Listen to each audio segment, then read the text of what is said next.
Hello everyone, मुझे आशा है कि आप सब स्वस्थ एवं सुरक्षित होंगे। सो बिना वक्त को बर्बाद किए हुए हम लोग चलते हैं अपने हिंदू पेपर एनालिसिस की ओर।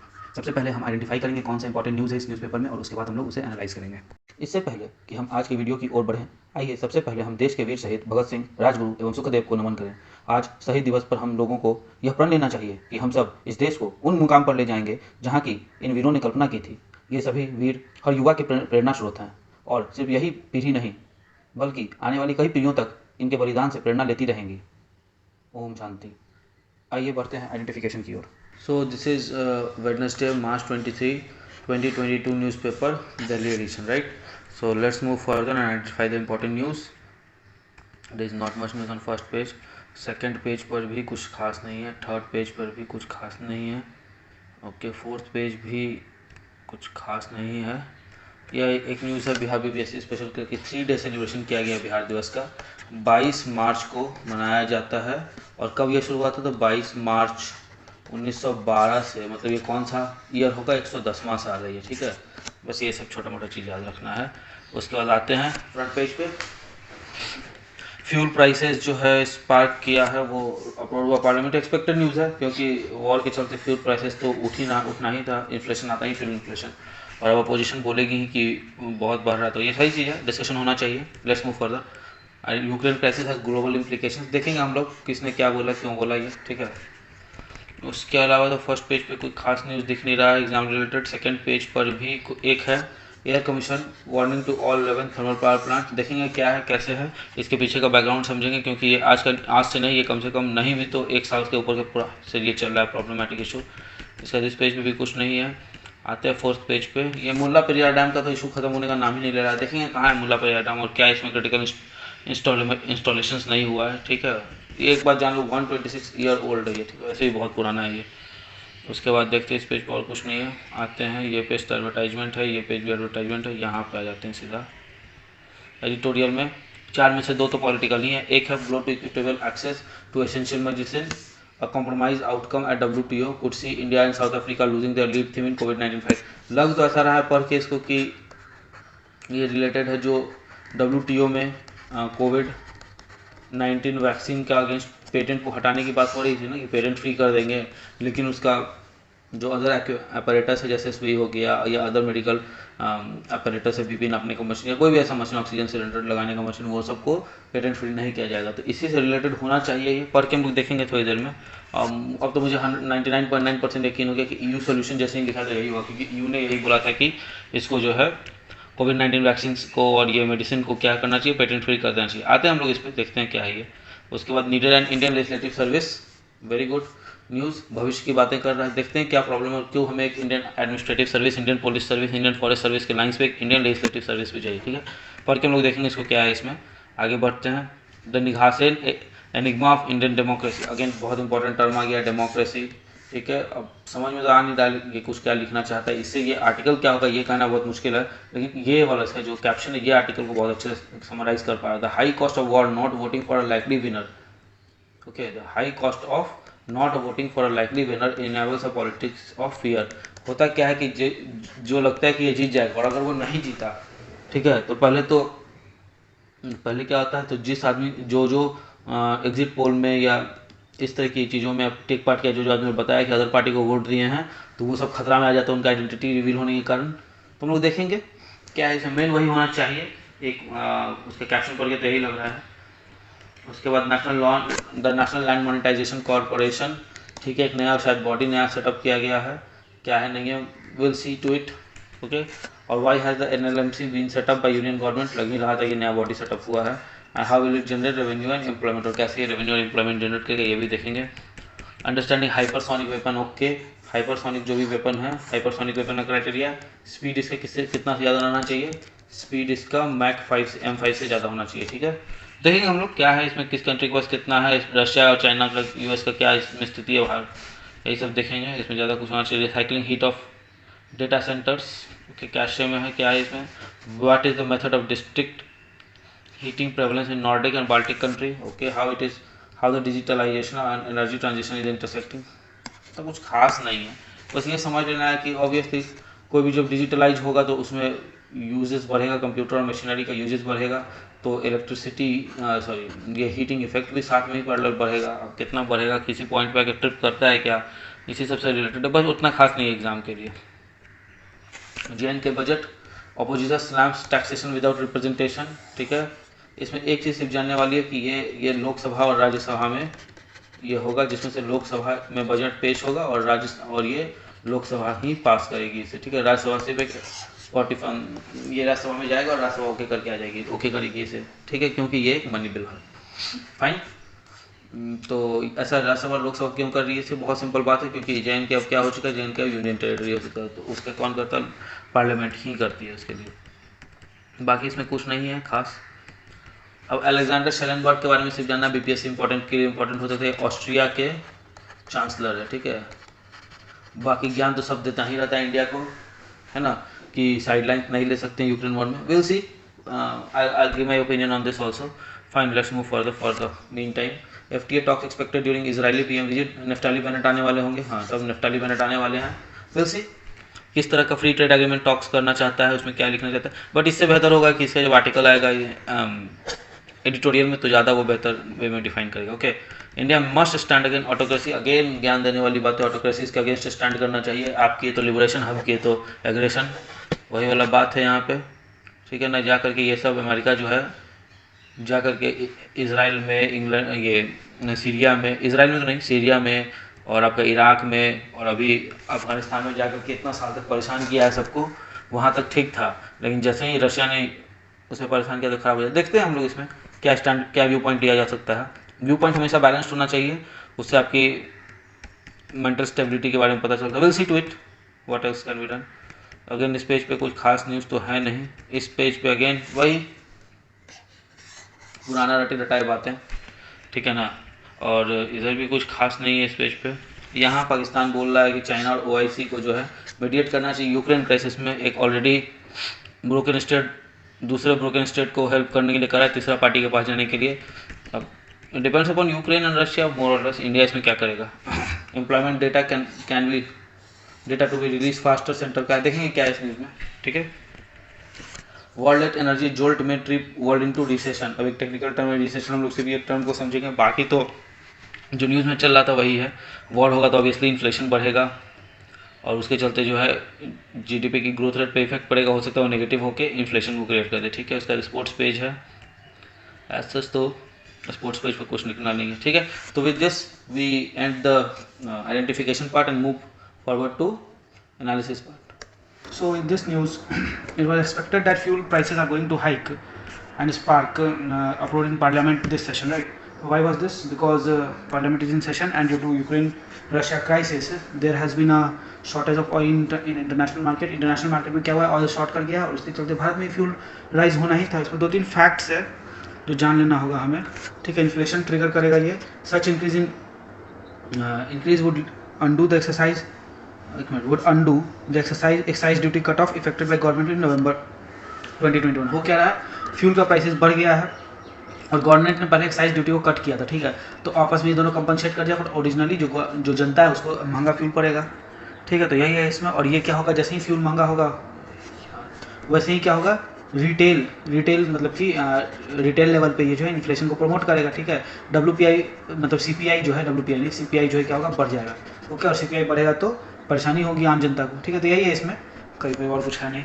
अच्छा, ये जो ऑस्ट्रिया के चांसलर हैं, ये कहाँ गए, अलेक्जेंडर शेलेनबर्ग, उन्होंने कहा है कि यूक्रेन क्राइसिस का क्या होगा, ग्लोबल इंप्लीकेशंस होगा। ऑब्वियसली होगा ही, उन्होंने कुछ भी गलत बात नहीं कहा कि यूक्रेन क्राइसिस का ग्लोबल इंप्लीकेशंस है, होना ही है। क्यों होना है, क्योंकि जब भी यूक्रेन और रशिया बहुत बड़ा सप्लायर है बहुत सारे मटेरियल का, सबसे इंपॉर्टेंट क्या है मटेरियल है, सेमीकंडक्टर चिप्स, है ना। उसके चलते तो पूरा ग्लोबल इंप्लीकेशन होना ही है। उसके अलावा जो बाकी आइडियोलॉजिकल व्यू पॉइंट है कि डेमोक्रेसी खतरे में एंड ऑल दोस थिंग्स, वो भी है। लेकिन मेन बात क्या होता है, ट्रेड होता है। इंटरनेशनल रिलेशन में 2 ही 3 चीज़ मेन होता है, एक होता है आपका पर्सनल मतलब नेशनल इंटरेस्ट और दूसरा होता है ट्रेड इंटरेस्ट, ठीक है। उसके बाद ही सारा, और तीसरा होता है सिक्योरिटी इंटरेस्ट। इन तीनों के बाद ही कोई और दूसरा चौथा इंटरेस्ट आता है, ओके फाइन। तो इस पेज पे कुछ और खास नहीं था, इस पे भी कुछ खास नहीं है, एग्जाम पॉइंट ऑफ व्यू से इस पे भी नहीं है। इस पे एक है ये मुल्ला पेरियार डैम, तो you just see the location on Google, there is nothing much here for this, okay. कुछ है नहीं मुल्ला पेरियार डैम में, let's see it on Google what Mullaperiyar dam map. Images. Now images, yes. Look, where is Mulla Periyar Dam actually located? We'll have a view about it. Yes, here it is. Why it is not clear? Let me go back.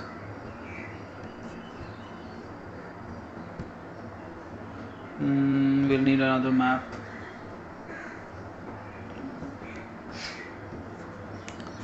Let's see where we can get a proper view of Mulla Periyar. Yeah, here it is. Look, Mulla Periyar Dam is here, right? And if you see, it is in Tamil Nadu. Fine. So where is Mulla Periyar Dam? Mulla Periyar Dam is in Tamil Nadu, and it feeds whom? It feeds Kerala. This is the problem. Okay. So जो मुल्ला Pariyar dam है वो है कहाँ? वो तमिलनाडु में, और ये पानी कहाँ इसका यूटिलाइजेशन होता है? केरला में होता है। तो कुछ भी होगा डैम को तो केरला प्रॉब्लम में पड़ेगा। इसीलिए जो है केरला ने अपने एफिडेविट में क्या कहा है सुप्रीम कोर्ट में कि ये जो डैम है उसने जो है क्रिटिकल इंस्ट्रूमेंट्स होते हैं अर्थक्वेक को भागने के लिए, वो जो है इसने इंस्टॉल नहीं किया। इसके कारण क्या होगा, जब अर्थक्वेक आएगा तो ये इसको अर्ली वार्निंग सिस्टम ट्रिगर नहीं होगा, उसके कारण ये डैम जो है या तो टूट जाएगा या फिर इसका ओवरफ्लो हो जाएगा, पानी का शीशेस क्रिएट होंगे, जिसके चलते जो है आगे जो आपका केरला है वो इनंडेशन का खतरा आ जाएगा उसके ऊपर, ठीक है, डूबने का खतरा आ जाएगा। ओके, इसके अलावा इस पेज पे कुछ खास है नहीं, इधर भी नहीं है, इधर भी नहीं है, इस पर भी नहीं है। आते हैं सीधा ये grow to equitable access to essential medicine. जैसा कि मैंने आइडेंटिफिकेशन के समय अनुमान लगाया था कि WTO का कोविड-19 वैक्सीन के रिलेटेड है, और ये सही भी है, बट ये बहुत टेक्निकल आर्टिकल है, ठीक है। एग्जाम पॉइंट ऑफ व्यू से इतना टेक्निकल तो आता नहीं है, और आता भी है तो it's your choice, you can read it, but इतना technical exam point of view से आता नहीं। क्या इसमें इंपॉर्टेंट है इस आर्टिकल में? एक तो है टर्म है, इसका नाम है quad solution. Okay, quad solution हम लोग जानेंगे अभी जस्ट क्या होता है। दूसरा है कंपलसरी लाइसेंसिंग। ओके, तीसरा है WTO एग्रीमेंट, ठीक है, और इसमें क्या होता है TRIMS, right, gap etcetera. Fine, यही सब है। तो क्वाड सॉल्यूशन क्या करता है, पहले जान लेते हैं कंपलसरी लाइसेंसिंग क्या होता है। फाइन, तो व्हाट इज कंपलसरी लाइसेंसिंग? कुछ नहीं, बहुत ईजी है कंपलसरी लाइसेंसिंग।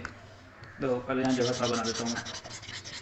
ओके, तो कंपलसरी लाइसेंसिंग होता है क्या? कंपलसरी लाइसेंसिंग का मतलब सीधा होता है कि जो भी, वैसे मान लो कोई बहुत इंपॉर्टेंट टेक्नोलॉजी को पेटेंट किया गया, राइट, तो उस पेटेंट टेक्नोलॉजी को अगर गवर्नमेंट चाहे और जनरल यूज के लिए बहुत ज़्यादा ज़रूरी है कि अब उसके बिना सर्वाइवल ही खतरे में आ जाए, या कुछ ऐसा हो जिसके चलते इकोनॉमी ध्वस्त होने रहे या नेशनल सिक्योरिटी पे खतरा हो, ऐसा कुछ भी, तो क्या करेगा गवर्नमेंट? क्या करती है कि एक कंपलसरी लाइसेंसिंग का क्लॉज निकाल देती है, कंपलसरी लाइसेंसिंग यूज़ करने लगती है। इसमें क्या होता है कि जो कंपनीज है वो ये दवा, मान लो कोई कोविड-19 का वैक्सीन है, ठीक है, तो वैक्सीन को कोई XYZ फार्मा कंपनीज को पेटेंट करा ली, तो ये पेटेंट करके बहुत हाई अमाउंट मांग रही, तो गवर्नमेंट क्या करेगी कि अलाउ कर दी किसी कंपनी ABC को ये पेटेंटेड चीज़ को ये रिप्रोड्यूस करे, उसको दोबारा से मास प्रोडक्शन वगैरह करे, लेकिन बदले में कुछ पैसा इसको भी दे, ठीक है, जिसका एक्चुअल वैक्सीन है, ठीक है। तो ये होता है कंपलसरी लाइसेंसिंग, मतलब गवर्नमेंट ही ने अलाउ कर दिया, तो XYZ जो भी पेटेंट कराया हुआ था उसको सिर्फ पैसा मिलेगा, लेकिन अलाउंस ऑफ गवर्नमेंट दे रही है, ठीक है। और ये बहुत क्रिटिकल केसेस में होता है। अब क्वाड सॉल्यूशन क्या है? क्वाड सॉल्यूशन ये है, पहले इंडिया और साउथ अफ्रीका क्या बोला कि जो भी वैक्सीनेशन है उसको जो है फ्री कर देना चाहिए, मतलब टेम्पररी वीवर होना चाहिए इन लोग का ट्रिप्स के एग्रीमेंट से। ट्रिप्स का एग्रीमेंट सिंपल होता है ट्रेड रिलेटेड IPRs होता है इसका फुल फॉर्म, ठीक है ना। तो IPR मतलब इंटेलेक्चुअल प्रॉपर्टी राइट, तो जो भी पेटेंट वगैरह कराता है उसे फ्री कर देना चाहिए। क्वाड पहले इंडिया और साउथ अफ्रीका ने ये कहा, फाइन। लेकिन बाद में जो फाइनली अभी क्वाड सॉल्यूशन आया है, मतलब जो यूरोपियन यूनियन ने और ये सब मिलकर जो सॉल्यूशन प्रोवाइड किया है उसको नाम दिया गया क्वाड सॉल्यूशन। इसमें क्या है कि वेवर के जगह वेवर ना दे करके कंपलसरी लाइसेंसिंग को अलाउ किया जाए। इससे क्या होगा, कंपलसरी लाइसेंसिंग अलाउ करने से क्या होगा कि जो उसका एक्चुअल पेटेंट होल्डर है उसको भी कुछ पैसा जाएगा और मैन्युफैक्चर भी हो जाएगा, ठीक है। तो ये पूरा इसका है ये, ठीक है। थियरी से आपको क्या पढ़ना है, ट्रिप्स और गैट्स पढ़ना है। उसके अलावा देख लेते हैं, देखिए क्वाड सॉल्यूशन लिखा है, लाइसेंसेस का भी वही लिखा हुआ, इसी सब का बात बताइए कंपलसरी लाइसेंस का, इसमें कि क्या बेनिफिट है क्या लॉस है। EU का सॉल्यूशन क्या यही प्रपोज किया, ठीक है। देखो according to EU when compulsory licences are granted the patent holder receives adequate remuneration. ये चैलेंजेस क्या होता है कंपलसरी लाइसेंस का, जो चैलेंज होगा तो चैलेंज यही है, ठीक है, रेम्यूनरेशन, बट ठीक है transfer of knowledge of know how is not insured. मतलब आप कंपलसरी लाइसेंसिंग के तहत वो सामान को बना तो लेंगे लेकिन उसके पीछे का जो नॉलेज है, ठीक है, लाइसेंस आर ग्रांटेड, ठीक है, तो पेटेंट होल्डर रिसीव्स अमाउंट, ठीक है, तो आप अमाउंट तो उसको दे देते हैं लेकिन ओरिजिनल कैसे वो काम करता है, नो हाउ क्या है, उसके पीछे का कॉन्सेप्ट क्या है, ये आपको ट्रांसफर होता है या नहीं, इसकी कोई इंश्योरेंस नहीं होती है। The plan administered by EU about demerits of compulsory licenses would make it difficult to scale up production of COVID-19 vaccine, medicine and medical devices in developing world, thus constraining the availability of affordable prices. अब होगा क्या कि जो EU का ये plan है quad solution, उसके तहत क्या होगा, पैसा तो मिल जाएगा जो पेटेंट होल्डर है, लेकिन ये जो है चूंकि टेक ट्रांसफर होगा नहीं, तो टेक्नोलॉजी ट्रांसफर पूरी तरह से इंश्योर्ड नहीं है, तो उससे क्या होगा कि कोविड-19 वैक्सीनेशन का जो और मेडिकल डिवाइसेस का जो हम लोग उम्मीद कर रहे थे कि उसका स्केल अप होगा प्रोडक्शन में, वो नहीं हो पाएगा और उसके चलते क्या होगा, अफोर्डेबिलिटी और अवेलेबिलिटी दोनों जो है अफेक्ट होगी। फाइन, इसके बाद देखते हैं। Finally it must be said that by accepting the compromise outcome and India and South Africa could jeopardise their high moral ground, मतलब हमारा जो हाई मॉरल ग्राउंड हमने लिया था कि सबको वैक्सीन फ्री मिलना चाहिए, उसको हानि होगी इससे। and gain through their attempts to make medicine and medical product necessary for COVID-19 treatment करना general public good, इसको general global public good के फॉर्म में तो रहा नहीं, ग्लोबल पब्लिक गुड सबको यूज कर सकता है, लेकिन जैसे ही कंपलसरी लाइसेंसिंग आ गया तो ग्लोबल पब्लिक गुड होने का उसको कोई मतलब रह नहीं गया। Consequently, the global community would lose an important opportunity to ensure that vaccines and medicines are accessible to all। तो ये जो कंसेप्ट है SDG का कि एक्सेसिबिलिटी सबका होना चाहिए हेल्थ का, वो कॉन्सेप्ट ही पूरी तरह से बेमाना हो जाता है। ठीक है, तो इसमें वही है, बाकी सब इसमें बहुत टेक्निकल डिटेल्स है, may be you can read, but exam point of view से I don't think it is very necessary. Still anything can is possible, exam में कुछ भी आ सकता है इस एग्जाम में। ठीक है, but more or less it don't make sense कि इसको पढ़ना चाहिए। ठीक है, अब अगला देखते हैं needed and Indian legislative service. Indian legislative service का क्या सीन है, जैसे इंडियन एडमिनिस्ट्रेटिव सर्विस होता है, IAS, IPS, IFS है ना, इंडियन स्टैटिस्टिकल सर्विस, बहुत सारे सर्विसेज होते हैं, तो लेकिन इंडियन लेजिस्लेटिव सर्विसेज नाम का कोई सर्विसेज नहीं है। इसीलिए ऑथर विनोद भानु ने कहा है, क्या पोर्ट्रे करने का कोशिश किया, क्या कहने का क्या संवाद क्या स्थापित करना चाह रही है कि हमें इस मोमेंट पे क्या चाहिए, इंडियन एडमिनिस्ट्रेटिव सर्विस के बिहाफ पे तर्ज पर एक इंडियन पार्लियामेंट्री सर्विसेज, ठीक है, इंडियन लेजिस्लेटिव सर्विसेज भी चाहिए, और राज्यसभा को ये चाहिए कि अपने पावर्स के अंदर वो क्या करे, वो डिक्लेयर करे कि ये सर्विस होना नेशनल इंपॉर्टेंस का चीज़ है और इसीलिए ये सर्विस होना चाहिए। जैसे उसने इंडियन फॉरेस्ट सर्विस के रिलेटेड ये काम किया था। फॉरेस्ट सर्विस भी पहले नहीं था ओरिजिनली, आपको पता होगा ये बात, ठीक है, बाद में इसे बनाया गया फॉरेस्ट सर्विस को, राइट। तो वही चीज़ यहाँ भी चल रहा है। हम लोग इस आर्टिकल को पढ़ेंगे वन बाय वन, इसको समझने की कोशिश करेंगे, इनके सारे आर्गुमेंट्स को, क्योंकि एक इंपॉर्टेंट आर्टिकल हो सकता है अगर सजेशन पॉइंट ऑफ व्यू से आए कि पार्लियामेंट्री फंक्शनिंग को और बेहतर कैसे बनाया जा सके। ठीक है, so let's see. Okay, let's see. यहाँ पे इन्होंने डॉक्टर पीपी के रामचंद्रयालू के बारे में पहले लिखा है, बहुत सी बातें हैं, और इनका देखो, इनका जो मेन चीज़ है वो यहाँ से शुरू होता है। ठीक है, इंडिपेंडेंस ऑफ एग्जीक्यूटिव। ओके, 98 क्या कहता है, article 98, Constitution provides scope for separate secretariat for two houses of parliament. The principle hence laid in this article is that secretariat should be independent of executive government. इन्होंने क्या कहा कि 98 कहता है, article 98 of constitution क्या allow करता है कि दोनों हाउस का अपना अपना पर्सनल सेक्रेटेरिएट होना चाहिए। ठीक है, इंडिपेंडेंट सेक्रेटेरिएट, सेपरेट सेक्रेटेरिएट होना चाहिए, और ये किस प्रिंसिपल के तहत होगा, ये प्रिंसिपल ये होगा, शुड बी, जो आर्टिकल है सेक्रेटेरिएट का, ये आर्टिकल क्या बताता है, सेक्रेटेरिएट जो है वो इंडिपेंडेंट होना चाहिए एग्जीक्यूटिव गवर्नमेंट के। ठीक है, तो हम लोग जानते हैं कि लेजिस्लेचर, एग्जीक्यूटिव और जुडिशरी तीन ऑर्गन है गवर्नमेंट के, और ये तीनों क्या होते हैं, सेपरेशन ऑफ पावर पे होते हैं कि लेजिस्लेचर और एग्जीक्यूटिव आपस में सेपरेटेड है, और एग्जीक्यूटिव और जुडिशरी सेपरेटेड है, जुडिशरी और लेजिस्लेटिव सेपरेटेड है। ठीक है, तो उसी प्रिंसिपल को और भी ज़्यादा, उसी प्रिंसिपल को मानक बनाते हुए और भी ज़्यादा इन्हांस करते हुए ये जो पॉइंट है, ये जो आर्टिकल 98 है उसको और भी ज़्यादा इन्हांस करता है। ठीक है, यहाँ तक हो गया। Separate secretariat marks a feature of functioning of parliamentary democracy. ठीक है, separate secretariat marks a feature of functioning of parliamentary democracy. क्यों? क्योंकि पार्लियामेंट्री डेमोक्रेसी में क्या होता है, executive is what, executive is responsible to legislature. ठीक है, और अगर सेपरेट लेजिस्लेचर नहीं रहेगा, वो एग्जीक्यूटिव के थ्रू रहेगा, ठीक है, एग्जीक्यूटिव उसमें एंट्री ले लेंगे, तो क्या होगा, एग्जीक्यूटिव जो रिस्पॉन्सिबिलिटी थी लेजिस्लेचर की तरफ घट जाएगी, क्योंकि उन्हीं का आदमी तो लेजिस्लेचर में बैठ गया जाकर के, तो वो घट जाएगा। इसीलिए एक सेपरेट सेक्रेटेरिएट होना बहुत जरूरी है। सेक्रेटरी जनरल का रैंक किसकी इक्विवेलेंट होता है, कैबिनेट सेक्रेटरी के इक्विवेलेंट होता है। ठीक है, एंड थर्ड, ये सब ठीक है। ऑल्सो सेक्रेटरी जनरल जो है एंजॉय करते हैं प्रिविलेज और फ्रीडम ऑफ फॉर्मेलिटी, जो भी पार्लियामेंटेरियन करते हैं वो लगभग सारा करते हैं। Secretary general both houses are mandated with parliamentary and administrative representative responsibility. इसमें क्या होता है, पार्लियामेंट्री और एडमिनिस्ट्रेटिव रिस्पॉन्सिबिलिटीज भी होते हैं इनमें। One of the prerequisite is that unfailing knowledge और vast experience of parliamentary procedure, practice and precedents. तो इसमें से क्या एक इंपॉर्टेंट है, अनफेलिंग, मतलब इतना जबरदस्त होना चाहिए इनका नॉलेज और इतना वास्ट होना चाहिए इनका एक्सपीरियंस, किस फील्ड में, पार्लियामेंट्री प्रोसीजर के फील्ड में, प्रैक्टिसेस एंड प्रेसिडेंट्स के फील्ड में। ठीक है, parliamentary processes, procedures, practice and precedents के रूप में क्या चलता आ रहा है, क्या प्रैक्टिसेस है, क्या प्रोसीजर है, हमारा रूल्स ऑफ प्रोसीजर क्या करता है, ये सब के बारे में उनको तगड़ा नॉलेज होना चाहिए। और फिर ऑथर कहते हैं कि most of the civil servants को ये एक्सपर्टाइज नहीं हुआ, क्यों? क्योंकि civil servant journalist viewpoint के होते हैं, उन्हें जनरल सब कुछ पता होता है, लेकिन पार्टिकुलरिटीज ऑफ अ सब्जेक्ट उन्हें पता हो ये कोई कंपलसरी बात नहीं है, ठीक है।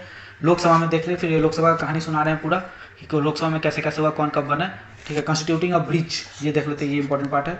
When a civil servant are hired into the post of Secretary General, this does not only dishonors the purpose of ensuring independence of Secretariat। अभी तुरंत मैंने बताया आपको कि जैसे ही एग्जीक्यूटिव, लेजिस्लेचर और जुडिशरी आपस में इंडिपेंडेंट होते हैं, सेपरेशन ऑफ पावर के चलते अपने अपने स्कोप में इंडिपेंडेंट होते हैं, ठीक है। जैसे ही एग्जीक्यूटिव सेक्रेटरी में घुसता है, ठीक है, सेक्रेटेरिएट में घुसता है, और फिर वो लेजिस्लेटर क्या करेगा? अगर एग्जीक्यूटिव यहाँ आएगा तो लेजिस्लेचर को इन्फ्लुएंस कर सकता है। और सिविल सर्वेंट्स क्या देखते हैं, एग्जीक्यूटिव होते हैं, तो जैसे ही वो सेक्रेटेरिएट में आएंगे तो क्या वो लेजिस्लेचर को इन्फ्लुएंस करेंगे, ओके। इंश्योरिंग, तो इससे क्या होगा, उनका इंडिपेंडेंस जो है वो इंश्योर्ड नहीं रहेगा सेक्रेटेरिएट का। और ऑल्सो क्या होगा, कॉन्फ्लिक्ट ऑफ इंटरेस्ट होगा, क्यों? क्योंकि एग्जीक्यूटिव खुद अपने लिए लेजिस्लेचर को इन्फ्लुएंस कर रहे हैं, तो उसके चलते क्या होगा, जो इंटरेस्ट होगा लेजिस्लेचर और एग्जीक्यूटिव का उसमें कॉन्फ्लिक्ट आएगा, और एग्जीक्यूटिव का इंटरेस्ट मोर और लेस वे में लेजिस्लेचर पे भारी पड़ने लगेगा, क्यों? क्योंकि वहाँ पे एग्जीक्यूटिव का आदमी भरता जाएगा ये सेक्रेटेरिएट में, ठीक है। It breaches the principle of separation of power. Obviously जब ये यहाँ घुसेगा किसी तरह से, क्या ब्रीच करेगा? सेपरेशन ऑफ पावर को ब्रीच कर देगा। In parliamentary policy one of the role of parliament is to watch over the executive administrative behaviour. अभी मैंने तुरंत आपको बताया कि executive is responsible to home, legislature. तो लेजिस्लेचर का काम क्या? एग्जीक्यूटिव पर नजर रखना। और अगर लेजिस्लेचर का जो सेक्रेटेरिएट है उसी में एग्जीक्यूटिव घुस गया तो लेजिस्लेचर को हिंडर करेगा उसका नजर रखने से एग्जीक्यूटिव पे, ठीक है। Parliament must have technical and human resources competency that is par with executive to be effective body for providing meaningful scrutiny to make executive accountable। देखो बोल ये रहा है सिंपल भाषा में कि IAS IPS जो भी होते हैं, IFS ये सब होते हैं, ये बहुत पढ़े लिखे होते हैं, हाईली कॉम्पिटेंट होते हैं, ठीक है, एटलीस्ट एजुकेशनली कॉम्पिटेंट तो होते ही हैं। तो इस लेवल का हमें पार्लियामेंटेरियंस भी चाहिए, ठीक है, पार्लियामेंटेरियन, ठीक है, चाहिए पार्लियामेंटेरियन मतलब कि सेक्रेटरीज चाहिए, ठीक है। क्यों चाहिए? क्योंकि IAS IPS के लेवल के रहेंगे तभी तो एग्जीक्यूटिव के सेक्रेटरीट के बराबर में ये खड़ा हो पाएगा आकर के, समझ के यही कहना चाह रहा है इसमें। A strong parliament means more answerable executive. हम तुरंत बताएं हम लोग, executive is responsible to legislature. एल जितना स्ट्रॉन्ग होगा मतलब लेजिस्लेचर जितना स्ट्रॉन्ग होगा उतना ही जवाबदेही ज़्यादा होगी किसकी? एग्जीक्यूटिव की होगी। However the bureaucracy persistently does not allow parliament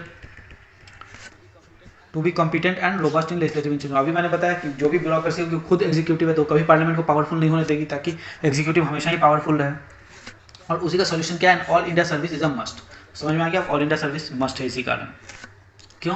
क्योंकि हमारे यहाँ इलेक्शंस कैसे होते हैं? तीनों टीयर में होते हैं, ठीक है। पंचायत के PRIs में, पंचायती राज इंस्टीट्यूशंस में, फिर स्टेट में, ओके, और फाइनली सेंटर में। तीनों लेवल पे होते हैं इलेक्शन। तो तीनों लेवल पे इलेक्शन होने के लिए हमें उतना मैन पावर है, हमारे पास उतना मैन पावर ही नहीं है, ठीक है। यहाँ पढ़ लेते हैं हम, फ्रॉम पंचायत, ब्लॉक पंचायत, जिला पंचायत, म्यूनसिपल कॉर्पोरेशन, स्टेट, यहाँ पे ULB भी लिख ही देता हूँ ताकि कंफ्यूजन नहीं रहे, अर्बन लोकल बॉडीज, ओके, वही कॉर्पोरेशन वगैरह, union parliament, state legislature, union parliament at national level, ठीक है। Despite these mammoth law making bodies they lack their own common public recruiting and training agency at national level. इतना बड़ा body होने के बाद और इतना इंपॉर्टेंट काम करने के बाद भी इनके पास अपना खुद का कोई भी पब्लिक रिक्रूटिंग और ट्रेनिंग एजेंसी नहीं है नेशनल लेवल पर, ठीक है। तो इसीलिए राज्यसभा को अंडर आर्टिकल 312 पास करना चाहिए एक रेजोल्यूशन इसके लिए, इस ऐसे इफेक्ट में, कैसे इफेक्ट में, एक क्या बोलते हैं, इंडियन लेजिस्लेटिव सर्विस क्रिएट करने के इफेक्ट में, ठीक है। यहाँ लिखा हुआ भी है, in the national interest to create an all India service common to both union and state and enable parliament to create such a service by law, ठीक है। तो 312 क्या कहता है कि अगर राज्यसभा ऐसा कोई रेजोल्यूशन पास करती है तो पार्लियामेंट एंटाइटल हो जाती है उस पर लॉ क्रिएट करने के लिए, चाहे वो स्टेट सब्जेक्ट ही क्यों ना हो, ठीक है। और ये इन्होंने बताया कि यूनाइटेड किंगडम में एक एग्जांपल दिया है, the clerk of House of Commons have always been appointed from legislative staff pool created to serve parliament, ठीक है। तो पार्लियामेंट को सर्व करने के लिए जो पूल बनाया गया उसी से करते हैं यूके में, हमारे यहाँ ऐसा नहीं होता। It is high time that India accept and adopt democratic institutional practice. इसलिए समय आ गया है कि इंडिया इन सब चीज़ों को एक्सेप्ट करे और इसको जल्दी से जल्दी अडॉप्ट करे। फाइन, ये पॉलिटिकल टाइप का है, तो ये उतना इंपॉर्टेंट नहीं है पढ़ने के लिए, ठीक है। इसके बाद टेक्स्ट एंड कॉन्टेक्स्ट पे सीधा आते हैं, नेशनल मॉनेटाइजेशन एंड कॉर्पोरेशन। देखो अब क्या ज़रूरत पड़ गया गवर्नमेंट को, ऐसा कौन सा ज़रूरत पड़ गया गवर्नमेंट को क्या उसको मोनेटाइज करना पड़ रहा अपने एसेट्स को, ठीक है। तो मोनेटाइजेशन क्या है, गवर्नमेंट का पैसा कम पड़ गया या गवर्नमेंट लालची हो गई है या ऐसा ही कुछ है, जैसा कि आपको आम पब्लिक डिस्कोर्स में मिलेगा सुनने के लिए, गवर्नमेंट जो है सब बेच देना चाहती हैं and all those thing. Will see what is the stance of government क्या कहना चाहती है इस बारे में, अपोजिशन का क्या कहना है, और एक इन्फॉर्म्ड इंडिविजुअल को क्या क्या पता होना चाहिए इस विषय में, ठीक है। तो हम लोग ये सब चीज़ को देखेंगे और समझने की कोशिश करेंगे इससे बहुत ही इन्फॉर्म्ड तरीके से। एक अच्छा आर्टिकल है as far as the content is related. I read this article. This is very good article. We must see what we can learn from it, right? देखो पहले जिस पढ़ लेते हैं। National land monetisation commission NMLC will be a firm, एक firm होगा fully owned by government. तो ये गवर्नमेंट एंटिटी होगा, 100% गवर्नमेंट ऑफ इंडिया का ये शेयर होल्डर होंगे। इसका 100% कौन होगा, government of India. To carry out the monetisation of government and public sector asset, ठीक है। मोनेटाइज करेगा, किसको मोनेटाइज करेगा, गवर्नमेंट और पब्लिक सेक्टर एसेट्स को, ठीक है। There are different reason why government monetises is asset, बहुत सारा रीजन होता है। One of them is to create new source of revenue. उसमें से एक क्या है कि अब जैसे मान लो मेरे पास 10 कट्ठा का जमीन है गवर्नमेंट के पास, ठीक है। तो 10 कट्ठा का जमीन या 10 एकड़ का जमीन हो, 10 एकड़ का जमीन परित पड़ा हुआ है, लेकिन अगर वो प्राइवेट सेक्टर को दे देते या किसी XYZ इंडिविजुअल या सेल्फ हेल्प ग्रुप या किसी भी ऐसी एंटिटीज़ को दे दी जाती है जो कि उसका एनुअल रेंट देने लगे हमें, ठीक है, या फिर अपने रेवेन्यू में से प्रॉफिट शेयर करने लगे, तो फिर वो बेहतर है ना, क्योंकि हम तो उसका यूज़ कर नहीं रहते, बस वही चीज़ है। तो वो new sources of revenue create करती है। Another is to unlock the potential of unused या अंडर यूज्ड एसेट, ठीक है। अनदर क्या होता है, अंडर यूज्ड या अनयूज्ड एसेट का पोटेंशियल को अनलॉक करना बाय इन्वॉल्विंग इंस्टीट्यूशनल इन्वेस्टर्स और private player. Monetisation is also done to generate capital for future asset creation. अब अभी मान लो कुछ शेयर्स को बेच दिए किसी PSU को और एक नया PSU भी खड़ा कर दिए जो कि आज के या भविष्य में आने वाले टेक्नोलॉजी से रिलेटेड हो, ठीक है। According to economic survey CPSE central public sector enterprises have put nearly 3400 एकड़ of land on table for potential monetisation. 3400 एकड़ है, ठीक है। In terms of government land, railways and defence ministry own the bulk of majority. गवर्नमेंट में कौन है, railway और डिफेंस मिनिस्ट्री। यही है, जस्ट बहुत अच्छे से इसको दिया गया है। अब हम लोग थोड़ा सा इसको शॉर्ट में देखेंगे क्या क्या है, ठीक है। ये तो पता ही हमें fully owned and operated by, अच्छा ब्लैक नहीं यूज़ करेंगे हम लोग यूज़ करते हैं वायलेट, हल्का violet. Fully own and operated by government of India. क्यों है, मोनेटाइजेशन कैरी करने के लिए पब्लिक एसेट में, ठीक है। Fall under the administrative jurisdiction of ministry of finance, है ना। 5000 करोड़ के कॉर्पस से, मतलब इनिशियल कैपिटल से इसे पेड अप कैपिटल से इसे बनाया गया। 5000 करोड़ का इसे ऑथराइज शेयर कैपिटल दिया गया, पेड अप कैपिटल इसका कितना किया गया, 150 करोड़, ठीक है। और ये क्या करेगा, जैसे कि लिखा हुआ है, underutilise land parcel of CPSE, इसको ये करेगा, फैसिलिटेट करेगा मोनेटाइजेशन ऑफ एसेट्स और ये सब, ठीक है। और अनलॉक करेगा पोटेंशियल वगैरह, ये सब ठीक है, लिखा हुआ था वहाँ भी सेम ही चीज़ है। कैसे होगा ये, बहुत सिंपल है। CPSEs रहेंगे, मान लो जो भी यूनिट है, ये अपने एक्स्ट्रा लैंड इसको दे देगा, नेशनल लैंड मोनेटाइजेशन कमीशन है, कमिटी है, कॉर्पोरेशन है, ठीक है, इसको दे देगा। हाँ ऑब्वियसली कमीशन और कमिटी तो होगा भी नहीं, ये फर्म में तो कॉर्पोरेशन ही होगा। और ये फिर इसका यूटिलाइजेशन देखेगा, ठीक है। तो CPSE किसको देगा, NLMC को देगा, और ये अपना आगे यूटिलाइजेशन देगा, राइट। इसके बाद देख लेते हैं, okay. Will spend the closure process of CPE, जो अच्छा गवर्नमेंट ने क्या कहा है, स्पीड करेगा क्लोजर, ये सेटअप जो अगर NLMC होगा तो वो स्पीड अप करेगा closure process of CPSE and smoothen the strategic disinvestment process, और स्मूदन करेगा डिसइन्वेस्टमेंट को, ठीक है।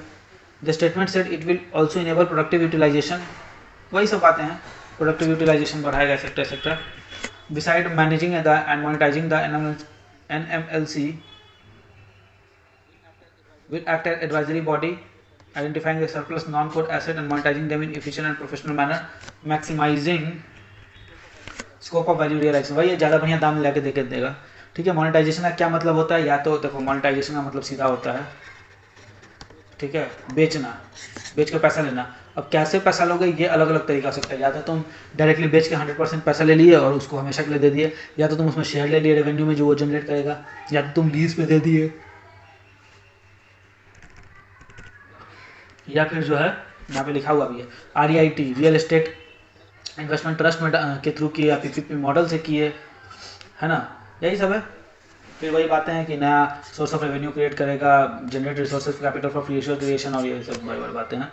मेन सेम ही बात को रिपीट किया है। हाउ विल NMLC फंक्शन कैसे करेगा, प्राइवेट इंडिविजुअल्स को हायर करेगा, सबसे बेस्ट को मेरिट बेस्ट टेस्ट ले करके, ठीक है। और मोनेटाइजेशन को एजेंसी फंक्शन के रूप में रखेगा और एक्ट करेगा act as a directory of best practices in land monetisation. जो भी बेस्ट प्रैक्टिसेस है लैंड मोनेटाइजेशन का, उसका डायरेक्टरी की तरफ भी एक्ट करेगा। अकॉर्डिंग टू इकोनॉमिक सर्वे कितना है, 3400 एकड़ लैंड बचा हुआ है पीएसयू इसके पास और रेलवे के पास, और ये फाइनेंस में, ये डिफेंस मिनिस्ट्री के पास बहुत सारा लैंड बचा हुआ है। और इसका चैलेंजेस क्या होगा, the performance and productivity of NLMC will depend upon the government performance on इस डिसइन्वेस्टमेंट टारगेट। और गवर्नमेंट का बहुत पुअर रहा है, ठीक है। हम लोग कितना 1.75 लाख करोड़ डिसइन्वेस्टमेंट से प्रोसीड्स निकालना चाह रहे थे कब, 11-21 मतलब कि 2021-22 में, ठीक है। और आया कितना, 12,000 कुछ करोड़ आया था, 12,423.67 करोड़ आया था, ठीक है। तो देख लो कितना कम आया है। तो मतलब टारगेट बहुत बड़ा बड़ा रहेगा और आ कम रहेगा। जितना कमाएगा उतना ही एनएलएमसी भी परेशान रहेगा, क्योंकि गवर्नमेंट ही नहीं बेच पा रहा, तो इसको भी तो बेचने में दिक्कत होगा, हो गया। और ये ट्रस्ट वर्दीनेस और ये सब इश्यूज आएगी। एलआईसी का आईपीओ जो होने वाला था वो भी अभी टल गया है यूक्रेन क्राइसिस के कारण। एयर इंडिया का भी इशूज देख ही रहे हो, ठीक है। Profitable revenue stream monetise land ensuring adequate investment in PPP. अब पीपीपी पार्टनर तो तुम मान लो पीपीपी के लिए तुमने टेंडर निकाला, ठीक है, और टेंडर भरने ही कोई नहीं आया या 2-3 प्लेयर आए, तो फिर तो ओलिगोपोली हो गया ना। ओपन बिड कंपटीशन हुआ कहाँ। उसके अलावा फिर अगर मान लो वो तीनों में से तीनों ही इसको सक्सेसफुली नहीं कर पाए तो तुम्हारा अपफ्रंट कॉस्ट तो बढ़ गया और तुम्हारा जो भी जेस्टेशन पीरियड है वो भी बढ़ गया। तो ये सब चैलेंजेस हो जाते हैं, हो गया। और इसके लिए क्या जरूरी है, इसके लिए प्रॉपर इंप्लीमेंटेशन हमें करना होगा, जो एग्जिस्टिंग लॉज है इसको रिलेटेड, और प्रॉपर प्लानिंग के साथ कॉस्ट ओवररन को बचाना होगा। यही है हाइपरसोनिक वेपन का, इसमें जिस्ट बहुत अच्छा दिया हुआ है। Hypersonic weapon travel with the atmosphere and can manoeuvre Midway, ठीक है, बीच में ये घूम रहता है। जैसे सिंपल जो वेपन होता है, क्रूज मिसाइल नहीं, सिंपल बैलिस्टिक मिसाइल को ऐसे जाएगा और ऐसे जाके गिर जाएगा इस पर। लेकिन क्रूज मिसाइल का ऐसा नहीं, क्रूज मिसाइल ऐसे जा रहा है तो ऐसे जाके ऐसे मुड़ जाएगा, फिर ऐसे चला जाएगा, किसी भी घूम करके जाके टकराता है, टारगेट का पीछा कर सकता है ये, समझे। और इसका क्या होता है, इतने हाई स्पीड से, जब साउंड की रफ्तार के 10 गुना स्पीड से ये चलता है, मैक 10 से या मैक 5 से ही 5 गुना रफ्तार से चलता है, तो इसको एक तो पकड़ पाना और इसका इंटरसेप्शन हाईली डिफिकल्ट हो जाता है। अगस्त में चाइना ने टेस्ट किया है, यूएस के पास भी है, इंडिया का देखिए, India operates approximately 12 hypersonic wind tunnels and is capable of testing speeds up to 13 Mach 13 तक हम लोग टेस्ट कर सकते हैं, ठीक है। उसके अगला पेज पे आते हैं, इधर कुछ खास है नहीं ना आते हैं, ये तो मैं बात कर चुका हूँ, हाँ उसमें कर लिया है मैंने बात।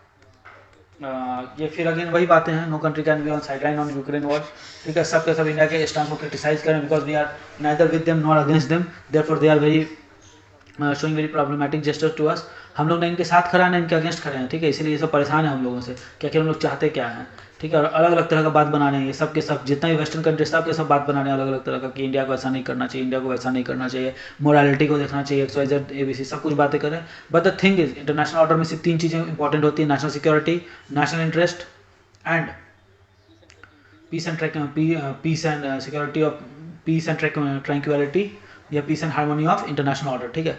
और इन तीनों के लिए सिर्फ एक ही चीज़ इंपॉर्टेंट है, ना कि हम लोग किसी पे सैंक्शन मारे या किसी से वॉर करें। इससे ज़्यादा इंपॉर्टेंट है कि डिप्लोमेटिकली हम लोग टेबल पे आकर के एक दूसरे को बात करें और वॉर को खत्म करें। ये सॉल्यूशन है और यही इंडिया मानता है। और मेरा व्यू पॉइंट भी मोर और लेस यही है कि अगर हम मान लेते हैं इंडिया अगर रशिया पे सैंक्शन लगाता भी है तो क्या, रशिया तो यूएस का सैंक्शन नहीं मान रहा है, रशिया किसी का सैंक्शन नहीं माना, तो मेरे विरोध करने से रशिया थोड़ी ना मान जाएगा। लेकिन हाँ, मेरे ये कहने से कि टेबल पे आके बात करो, ये फिजिबल सॉल्यूशन है, तो क्यों ना हम फिजिबल सॉल्यूशन की तरफ जाए। Most feasible solution most appropriate solution से ज़्यादा अच्छा होता है, ठीक है। तो ये फिजिबल यही है सॉल्यूशन। बाकी सारा वेस्टर्न कंट्री ऐसे ही करते हैं, शुरू से ही इनका आदत है। ये लोग वॉर पे गए तो लिबरेशन, कोई दूसरा वॉर किया तो जो होता है एग्रेशन हो जाता है, ठीक है ना। यूएस ने भी यही किया है, सीरिया इराक को बर्बाद कर दिया, अफगानिस्तान में खुद बर्बाद हो गए, फिर भागा है वहाँ से। ये सब चाहते हैं India man on boots on ground उतारे, हम लोग अपना सैनिक क्यों भेजें वहाँ पर रशिया से लड़ने के लिए या यूक्रेन से लड़ने के लिए। Why should we sacrifice our men on for a purpose that is not that don't even touch us, ठीक है, रिमोटली, जो हमें दूर दूर तक छू नहीं रहा है। हाँ, तेल के दाम बढ़े हैं, ठीक है, रशिया बेच तो रहा है तेल सस्ते दरों पर, तो this will keep on going, they will say many things they will say, but when it comes to them they will not do anything. Australia should have helped Ukraine now, they should have given them weapons and they should have given them warplanes and they should have their boots on the ground. Why are they asking us to do so? We are so, हम लोग इतने दूर रहते हैं, we are so distantly so apart, how can we send things there? They should have done ना, ये जो है ऑस्ट्रिया उसका पड़ोसी है, ठीक है। तो ये सब सिर्फ बोलने वाली बातें अच्छी लगती है कि इंडिया ने ऐसा किया, इंडिया ने वैसा किया, सब सारा इथिक्स इंडिया पे ही लगता है, बाकी सब पे किसी पे नहीं लगता है एथिक्स। इसके बाद देखते हैं इसके अगला वाला कि FTA talk expected during Israeli PM visit. Naftali Bennett आएंगे तो FTA हम लोग ऐसे भी इसराइल के साथ हमारा संबंध और घनिष्ठ होता ही जा रहा है और ये 50 साल शायद हम लोग मना रहे हैं ना, 30th एनिवर्सरी मना रहे हैं, ठीक है। अगेन ये देखिए फिर से ये वेस्टर्न प्रोपोगंडा एक और, India must stand against autocracies. US ने कहा है कि ऑटोक्रेसी के आपको खिलाफ कराना चाहिए क्योंकि आप डेमोक्रेसी, हम क्यों खड़ा हूँ ऑटोक्रेसी के खिलाफ? वहाँ की जनता ने ऑटोक्रेटिक गवर्नमेंट चुना है, क्या तो डेमोक्रेसी का प्रिंसिपल भी तो वही है कि वहाँ का जनता को ऑटोक्रेसी पसंद है, तो ठीक है, what can we do to it? अगर दो कंट्री वॉर पे हैं तो हम उसमें क्यों पढ़ने जाए, हमारा ऑफिसर क्यों जाए? अगर अमेरिका को इतनी ही प्रॉब्लम थी, इतनी ही चिंता थी, तो वो अपना ऑफिसर्स भेज देते हैं वहाँ, उन्होंने तो नहीं भेजा। हथियार तो ये तो बेच रहे हैं फ्री में, तो हथियार दे नहीं रहे हैं, तो इंडिया क्यों स्टैंड लेगा? मतलब कि आपके नाटो ने यूक्रेन को हवा दिया, यूक्रेन लड़ गया, फिर आप लोग अभी तक नाटो ने क्या किया है धमकी देने के अलावा और सैंक्शंस लगाने के अलावा?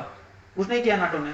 तो this things are irrelevant as far as the international order and relation is concern. Yes, I also say war is not good, बहुत सारे लोग मारे जा रहे हैं, रशिया को ये वॉर बंद करना चाहिए, लेकिन ये कहना कि रशिया गलत है और यूएसए सही है, this is not good. Russia गलत भी है, रशिया सही भी है, यूक्रेन गलत भी है, यूक्रेन सही भी है, सब अपने अपने नेशनल इंटरेस्ट में खेल रहे हैं, ठीक है। आप रशिया के बॉर्डर पे क्यों लेके गए नाटो को, जब आपने प्रॉमिस किया था कि मिखाइल गोर्बाचेव से 1991 में कि नाटो का एक्सपेंशन नहीं होगा ईस्टवर्ड, तो क्यों आपने किया एक्सपेंशन? क्यों आपने 2008 में बोला यूक्रेन को और ये और रशिया के एक और नेबर, क्या नाम है उसका, बेलारूस को, राइट? क्यों आपने उसको नाटो मेंबरशिप ऑफर की? You should not have done that. If you had not done that, this situation would not have arose, right? So don't preach us the ethics that you don't follow. This is my take on this, कि हम सारा ethics India में ही सिर्फ लागू नहीं होता और Indians में ही सिर्फ लागू नहीं होता, आप पे भी लागू होता है। आप अपने एथिक्स को संभालिए, ठीक है ना, और इतना अगर चिंता है तो भेजिए अपने पीपल को वहाँ ग्राउंड पे, और हथियार बेचना बंद कीजिए, फ्री का हथियार दीजिए यूक्रेन को। They also need weapon, they are in the mid crisis. कल ही तो उनके प्रेसिडेंट ने बोला ही तो है कि नाटो अगर डर रहा है तो वो एक्सेप्ट कर ले कि रशिया से डरता है नाटो, ठीक है। तो don't preach us the ethics. These things go like this only in international relation. As far as I believe that only three things matter: sustainable national interest, national security and international peace and order. और ये तीनों चीज़ जो है diplomatically ही पाई जा सकती है, जो इतने सालों से किया गया है, सैंक्शंस लगा के और वॉर करके ये दोनों चीज़ें ये नहीं पाई जाती है। इसलिए रशिया भी अपनी जगह गलत है, यूएस भी अपनी जगह गलत है, और नेशनल सिक्योरिटी के व्यू पॉइंट से रशिया भी अपनी जगह सही है और यूएस और यूक्रेन भी अपनी जगह सही है। तो कोई गलत नहीं है, कोई सही नहीं है यहाँ पे, ठीक है ना। सब अपना अपना उल्लू सीधा करो और बीच में इंडिया को सब लेक्चर दे रहे हैं। खैर, लेट्स मूव फॉरवर्ड। इसके अलावा इस पे जो कोई खास न्यूज़ नहीं है। एक यहाँ पे अगेन वही Biden flags India shaky response to Putin action, और पीछे से बोला जाता है कि हम 8% से 11%, मतलब 8% जो ऑयल हम लोग सपोर्ट कर इंडियन मार्केट में, जो हम लोग ऑयल 8% एक्सपोर्ट करें, तब हम लोग बढ़ा करके 11% मार्केट कैप्चर करेंगे। क्यों?